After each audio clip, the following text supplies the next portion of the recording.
Un cours en miracle, 236 chapitre 29.2. Le réveil. 2. L'arrivée de l'invité. Pourquoi ne percevrais-tu pas comme délivrance de la souffrance d'apprendre que tu es libre? Pourquoi n'acclamerais-tu pas la vérité au lieu de la regarder comme une ennemie? Pourquoi une voie facile, et si clairement marquée qu'il est impossible de perdre son chemin, te semble-t-elle épineuse, rocailleuse, et bien trop difficile à suivre? N'est-ce pas parce que tu la vois comme la route vers l'enfer au lieu de la regarder comme une simple façon, sans sacrifice ni perte, de te trouver toi-même au ciel et en Dieu? Jusqu'à ce que tu te rendes compte que tu n'abandonnes rien, jusqu'à ce que tu comprennes qu'il n'y a pas de perte, tu auras certains regrets au sujet de la voie que tu as choisie. Et tu ne verras pas les nombreux gains que ton choix t'a offerts. Or bien que tu ne les vois pas, ils sont là. Leur cause a été effectuée, et ils doivent être présents là où leur cause est entrée. Tu as accepté la cause de la guérison, et ce doit donc être que tu es guéri. Étant guéri, le pouvoir de guérir doit aussi maintenant t'appartenir. Le miracle n'est pas une chose séparée qui arrive soudainement, comme un effet sans une cause. Pas plus qu'il n'est, en soi, une cause. Mais là où est sa cause, là il doit être. Maintenant il est causé, quoique pas encore perçu. Et ses effets sont là, quoique pas encore vus. Regarde maintenant au-dedans, et tu ne verras pas un motif de regret, mais certes une cause d'heureuse réjouissance et d'espoir de paix. C'était désespéré de tenter de trouver l'espoir de paix sur un champ de bataille. C'était vain de demander l'évasion du péché et de la douleur à ce qui a été fait pour remplir la fonction de conserver le péché et la douleur. Car la douleur et le péché sont une seule illusion, comme la haine et la peur, l'attaque et la culpabilité ne font qu'un. Là où ils sont sans cause, leurs effets ont disparu, et l'amour doit venir partout où ils ne sont pas. Pourquoi ne te réjouis-tu pas? Tu es libre de la douleur et de la maladie, de la misère et de la perte, et de tous les effets de la haine et de l'attaque. La douleur n'est plus ton ami ni la culpabilité ton Dieu, et tu devrais faire bon accueil aux effets de l'amour. Ton invité est arrivé? Tu lui as demandé, et il est venu. Tu ne l'as pas entendu entrer, car tu ne lui as pas entièrement fait accueil. Et pourtant ses dons sont venus avec lui. Il les a déposés à tes pieds, et il te demande maintenant de les regarder et de les prendre pour tiens. Il a besoin de ton aide pour les donner à tous ceux qui font route à part, croyant qu'ils sont séparés et seuls. Ils seront guéris quand tu accepteras tes dons, parce que ton invité accueillera tous ceux dont les pieds ont touché la terre sainte sur laquelle tu te tiens, et où ces dons pour eux sont déposés. Tu ne vois pas combien tu peux maintenant donner, à cause de tout ce que tu as reçu. Or celui qui est entré attend seulement que tu viennes là où tu l'as invité. Il n'est pas d'autre endroit où il puisse trouver son hôte, ni où son hôte puisse le rencontrer.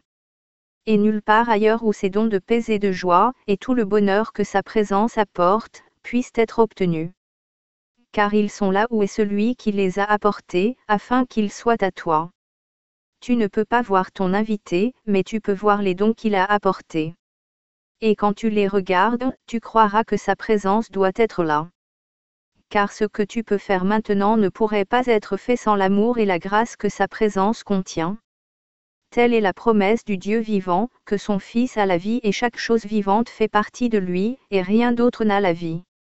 Ce à quoi tu as donné la vie, n'est pas vivant, et ne fait que symboliser ton souhait d'être vivant à part de la vie, vivant dans la mort, avec la mort perçue comme la vie, et la vie comme la mort. À la confusion succède ici la confusion, car c'est sur la confusion que ce monde a été basé, et il n'est rien d'autre sur quoi il repose.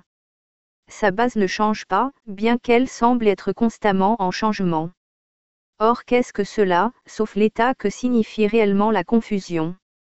La stabilité ne signifie rien pour ceux en qui règne la confusion, et le changement devient la loi sur laquelle ils fondent leur vie. Le corps ne change pas. Il représente le rêve plus vaste que le changement est possible.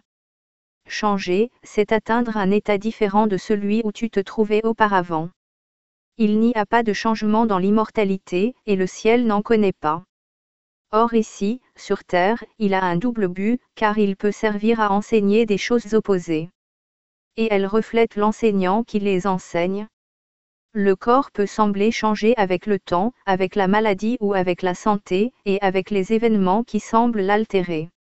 Or cela signifie seulement que l'esprit reste inchangé en sa croyance sur ce qu'est le but du corps. Être malade, c'est l'exigence que le corps soit une chose qu'il n'est pas. Son néant est la garantie qu'il ne peut pas être malade. Dans ton exigence qu'il soit plus que cela réside l'idée de la maladie. Car c'est demander que Dieu soit moins que tout ce qu'il est réellement. Qu'advient-il, donc, de toi, car c'est de toi que le sacrifice est demandé. Car il lui est dit qu'une partie de lui ne lui appartient plus. Il doit sacrifier ton soi, et par son sacrifice tu es rendu plus et il est amoindri par la perte de toi. Et ce qui est disparu de lui devient ton Dieu, qui te protège de faire partie de lui. Le corps à qui il est demandé d'être un Dieu sera attaqué, parce que son néant n'a pas été reconnu. Ainsi il semble être une chose qui a du pouvoir en soi.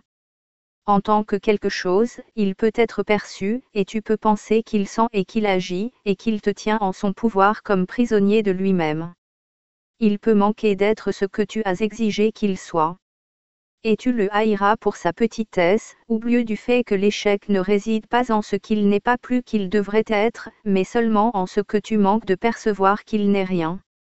Or son néant est ton salut, dont tu voudrais fuir, en tant que, quelque chose, il est demandé au corps d'être l'ennemi de Dieu, et de remplacer ce qu'il est par la petitesse, les limites et le désespoir.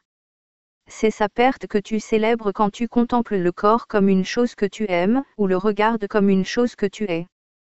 Car s'il est la somme de tout, alors ce qui n'est pas en lui n'existe pas, et de cela sa complétude signifie le néant.